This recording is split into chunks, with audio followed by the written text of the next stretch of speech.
श्री स्वामी समर्थ. गुरुदेव दत्त.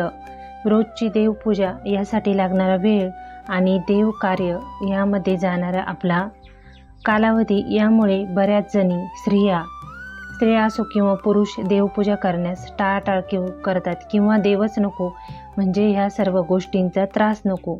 तर प्रत्येक घरामध्ये देव्हारा असतो आणि देव्हारा म्हणजे देवाचं स्थान.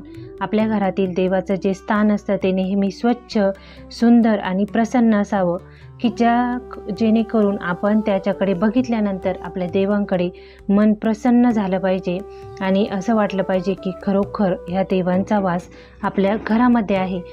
देवघर जर अस्तव्यस्त असेल, देव इतरत्र सरकलेले असतील, धूळ साचलेली असेल किंवा निर्माल्य जे फुलं ठेवलेले आहेत ते वाळून गेलेले असतील तर आपल्या घराला यामुळे दोष लागतो. कारण देव कार्यात जी वाहिलेली फुलं असतात ती निर्माल्य म्हणून आपल्याला रोज काढायची असतात. कारण सुकलेली फुलं देवघरात ठेवू नये, त्यामुळे आपल्या घरात नकारात्मक ऊर्जा पसरते. आता देवकार्य ज्यांना करायला अजिबात वेळ नाही, ज्या वर्किंग वुमन आहेत, घराबाहेर जाऊन कामं करतात किंवा ज्या गृहिणी आहेत पण त्यांना कधी कंटाळा आला किंवा घराबाहेर जावं लागलं, अगदीच अर्जंट असं काम निघालं आणि त्यांना देवपूजाच करायला वेळ नाही मिळाला, तर त्यांनी देवपूजा 2 मिनिटात कोरडी देवपूजा कशी करायची याबद्दल आपल्या सर्वांना माहिती. आणि एक अशी रांगोळी आहे जी आपण आठवडाभर तीच ठेवली ना तरीही चालतं, पुसण्याची गरज नाही. मग आठवडाभर आपण पुसायचीच नाही का, धूळ साचू द्यायची असं नाही. तर वेळ नसेल, ज्या वेळेला आपल्याला खरोखर वेळ नाही आहे त्यावेळेला आपण हे नक्की करू शकतो.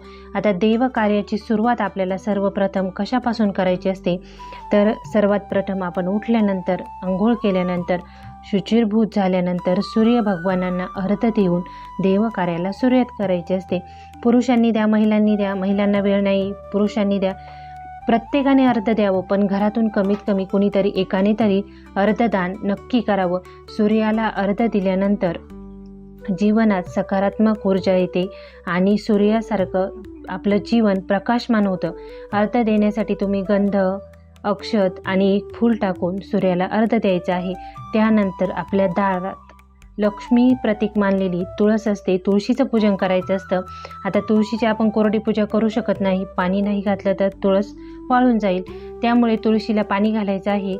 तुम्ही जर तुळशीजवळ महादेवाची पिंड ठेवत असाल, नंदी ठेवत असाल तर त्यांनाही पाण्याचा अभिषेक घालायचा आहे. पाणी वाहिल्यानंतर फूल व्हायचं आणि नंतर देवकार्याला सुरुवात करायची घरातल्या. त्यानंतर आपल्याला उंबरा पूजन करायचं असतं. आता रोज उंबरा पूजन काहींना जमत नाही, वेळ नसतो, त्यांनी काय करायचं, जे आपल्याला रेडीमेड स्टिकर भेटतात रांगोळीचे किंवा स्वस्तिकाचे ते आपल्या दारासमोर जे मेन आपलं दार आहे, सर्वात घरात प्रवेश करणारं प्रथम द्वार, तिथे ते चिटकवून द्यायचं आहे आणि त्यावर स्वस्तिक असलेलं स्टिकर लावायचं आहे. जेणेकरून आपण रोज उंबरा पूजन केलं नाही तरीही चालतं, किमान गुरुवारी त्याला हळदीचं लेपन करून गुरुवारी पूजन केलं तरीही चालतं. मग त्यानंतर आपल्याला देवपूजेला सुरुवात करायची आहे. सर्वप्रथम सूर्याला अर्घ्य, तुळशीची पूजा आणि त्यानंतर उंबरा पूजन आणि नंतर चौथं कार्य असतं ते आपलं देवकार्य. आता ज्यांच्या घरामध्ये उंबरा पूजन होतं त्या घरामध्ये असं मान्यता आहे की लक्ष्मी स्वतः त्यांच्या घरात प्रवेश करते आणि लक्ष्मी मातेला सर्वात प्रिय असलेली गोष्ट म्हणजे स्वच्छता आणि तुळस प्रत्येकाच्या दारात असावी. आणि तुळस ही हिंदू धर्मात अत्यंत पवित्र मानली जाते. तुळशीशिवाय आपण फक्त देवकार्य करत असू तर त्याचंही पूर्ण फळ त्या कुटुंबाला मिळत नाही. मग आपण विचार करतो भरपूर देवकार्य करत आहोत, पूजापाठ करत आहोत, फल का मिळत नाही, तर त्याचं सर्वप्रथम कारण म्हणजे आपण ह्या छोट्या छोट्या गोष्टी करायचं विसरतो. तुळशीचं पूजन केल्यानंतर, उंबरा पूजन केल्यानंतर त्यानंतर आपल्याला करायचं असतं देवकार्य. आता तुमच्याकडे अजिबात वेळ नाही आहे, त्या दिवशी तुम्हाला देवपूजाच करायला जमणार नाही आहे, मग देव तसेच ठेवायचे का, तर नाही, तुम्ही आसन बदलायचं नाही. शक्यतो जर तुम्ही रेशमी आसन वापरत असाल तर ते रोज बदलायची गरज नसते. इतर वापरत असाल, ज्या दिवशी वेळ नाही आहे त्या दिवशी नाही बदललं तरीही चालेल. काय करायचं, सर्वप्रथम आपल्याला निर्माल्याची फुलं आदल्या दिवशीची काढून घ्यायची आहे. त्यानंतर तुम्हाला एका ताटामध्ये देवाला नैवेद्य, पाणी आणि पूजेचं ताट घ्यायचं आहे.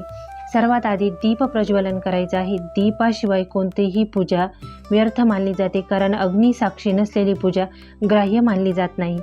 पूजा देवपूजा कार्य सुरू करण्याआधी आपल्याला दीप प्रज्वलन करायचं आणि दीपाची पंचोपचार पूजा करायची, म्हणजे फूल व्हायचं, हळदी कुंकू अक्षत वाहून दीपाची पूजा करायची आणि त्यानंतर देवकार्याला सुरुवात करायची.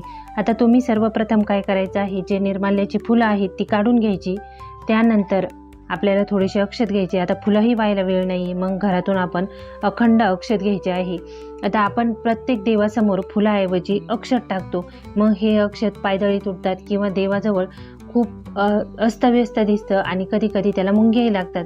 मग असं करण्यापेक्षा आपण काय करायचं, थोडेसे अक्षत प्लेटीत घ्यायचे, त्यामध्ये हळदी कुंकुम टाकायचं आणि ती प्लेट आपल्याला देवासमोर ठेवून द्यायची आहे. यानेही देवाला फूल अर्पण केल्याचंच पुण्य मिळतं, कारण त्यावेळेला आपल्याला वेळ नसतो. त्यानंतर देवांना गंध अक्षत लावून घ्यायचं आहे आणि फुलाऐवजी आपल्याला अक्षत ठेवायचे आहेत. धूप दीप ओवाळून घ्यायचा आहे आणि रांगोळी काढायची आहे. आता तुम्हाला ज्या दिवशी वेळ नाही मिळत त्या दिवशी तुम्ही रांगोळी नाही काढली, आदल्या दिवशीचीच ठेवली तरी चालतं. पण कोरड्या देवपूजेमध्ये हे सर्व आपण 2च मिनिटात करतो, कारण आपल्याला देव धुवायचे नसतात, आंघोळही घालायची नसते. फक्त तुम्हाला जे फूल असतं, ताजं फूल घ्यायचं आहे, निर्माल्याचं नाही, ताजं फूल घ्यायचं. ते गंगाजलात त्याच्यावर थोडंसं गंगाजल टाकायचं. त्या गंगाजलच नाही आहे मग साधं पाणी घ्या, पण गंगाजल असलं तर उत्तम, कारण गंगा स्नाने पापधुती, गंगा स्नानाने सर्व पवित्र होतं. गंगा मातेला हा आशीर्वादच आहे की तिच्या पाण्याच्या स्पर्शाने माणसाची पापे धुतली जातात आणि ते पवित्र होतात. मग देवकार्यामध्ये आपल्याला ह्या गंगाजलाचा नक्की उपयोग करायचा आहे.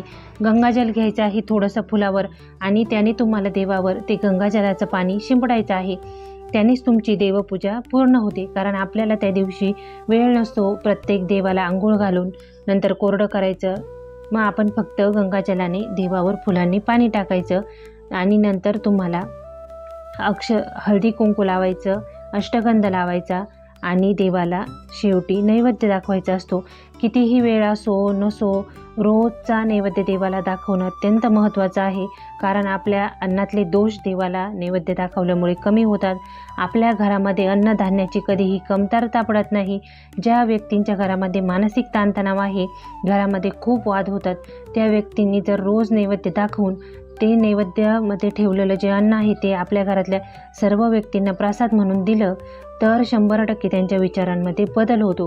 गुरुवारच्या दिवशी आपण जो काही नैवेद्य म्हणजे जे काही आपल्या खाण्यासाठी पदार्थ करतो ते महाराजांपुढे ठेवायचे. 15 मिनटं तो नैवेद्य तसाच झाकून ठेवायचा आणि नंतर सर्वांना प्रसाद म्हणून ग्रहण करायला लावायचा. यामुळेही ज्या मुलांच्या बौद्धिक क्षमतेत वाढ होत नाही, घरामध्येही शांतता नाही, त्यांनी हा उपाय नक्की करून बघण्यासारखा आहे. आता आपल्याला नैवेद्य दाखवायला वेळ नाही आहे आणि मग आपण कशाचा नैवेद्य दाखवायचा, तर तुम्ही खडी साखर आणि आपण जे देवाजवळ पाणी भरून ठेवतो फक्त हे भरायचं आहे आणि खडी साखरेवर एक तुळशीपत्र ठेवून तुम्हाला हा नैवेद्य देवतांना दाखवायचा आहे. भाजी पोळीचा नाही दाखवला तरीही चालेल, साखरेचा दाखवा, खडी साखरेचा दाखवा. फक्त ती रोजच्या रोज बदलीत जा. ती बदलल्यानंतर ती आपल्या घरातल्या तुम्ही इतर पदार्थ बनवता त्यावेळेला ती वापरायची आहे, पण रोजच्या रोज नैवेद्य हा बदलायचा आहे. अशा साध्या पद्धतीने आपण कोरडी देवपूजा करू शकतो. यामध्ये देवांना आंघोळ घालायची नाही आहे, फक्त पाण्याने गंगाजलाने देवावर पाणी शिंपडायचं. त्यानंतर देवांना खडी साखरेचा नैवेद्य दाखवायचा आणि फुलाऐवजी आपल्याला अक्षत ठेवायचे आहेत. आता आपण अशी कोणती रांगोळी काढू शकतो की ज्यामुळे आपला वेळही वाचेल आणि ती रांगोळी आपण रोज पुसली नाही तरीही चालेल. जसं की आपल्या घरात देवप्रवेश करण्यासाठी सर्वात प्रथम आपल्या दाराजवळ आपल्याला छोटीशी रांगोळी काढायची असते. कितीही वेळ नसू द्या, दारासमोर रांगोळी अवश्य असावी. दार स्वच्छ असावं असं मान्यता आहे की देव कार्य करताना दारापुढे रांगोळी जर असली आणि स्वच्छता असली तर आपण एक प्रकारे देवांना, लक्ष्मी मातेला आपल्या घरामध्ये आमंत्रित करत असतो. त्यामुळे दारापुढेही आणि देवापुढेही एक छोटीशी रांगोळी नक्की काढायची आहे. बाहेर रांगोळी नाही काढायची तर रांगोळीचे जे स्टिकर मिळतात ते चिटकवायचे किंवा छापे आहेत त्याने आपल्याला एक अर्ध्या मिनिटाच्या आत रांगोळी काढून होते छाप्यांनी, असंही आपण करू शकतो. त्यानंतर देवासमोर आपल्याला कोणती रांगोळी काढायची आहे तर आपल्याला गोपद्म काढायचे आहे. गोपद्म तुम्ही 33 काढा, कितीही काढा.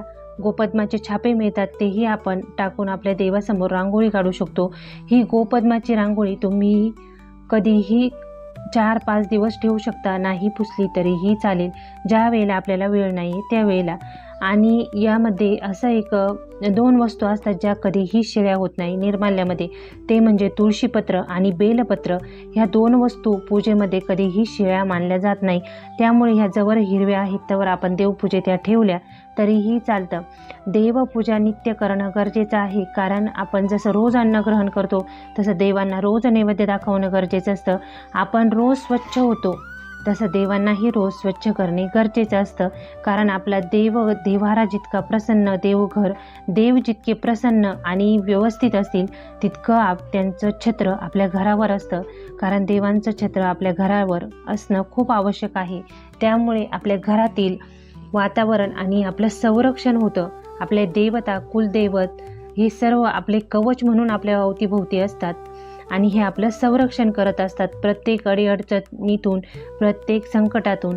त्यामुळे ज्यांना वेळ नसेल ना त्यांनी अशी कोरडे देवपूजा नक्की करायची आहे. तुमचे काही प्रश्न असेल तर कमेंटमध्ये नक्की विचारू शकता. स्वामी महाराजांच्या कृपेने तुमचा दिवस छान आणि सुंदर जावो हीच महाराजांचरणी प्रार्थना.